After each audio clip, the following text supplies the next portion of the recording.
1990 میں اس نوجوان بریگیڈیئر کو آگے بڑھنے کا موقع اس وقت ملا جب مشہور برطانوی فوجی ادارے رائل کالج ڈیفنس اسٹڈیز کے ایک کورس کے لیے پرویز مشرف کا انتخاب کیا گیا۔ اس کورس میں پرویز مشرف نے جو ریسرچ پیپر لکھا اس کا عنوان برصغیر پاک و ہند میں اسلحے کی دوڑ اور اس کے خطے پر اثرات تھا۔ اس کورس اور ریسرچ میں اس کی کارکردگی کو بہت سراہا گیا۔ 1991 میں یہ کورس ختم کر کے واپس آنے کی دیر تھی کہ پرویز مشرف کے لیے مزید کامیابیاں منہ کھولے کھڑی تھی۔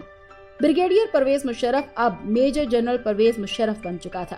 میجر جنرل پرویز مشرف کو جی سی اکاڑا مقرر کیا گیا۔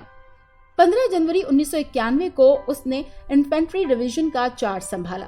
یہ وہ وقت تھا جب افغان جہاد ختم ہو چکا تھا اور پاکستان کی افغان پالیسی میں تبدیلیاں آ رہی تھیں۔ تاہم افغانستان کے جہاد کے بعد کشمیر کا جہاد پاکستان کے دروازے پر دستک دے رہا تھا۔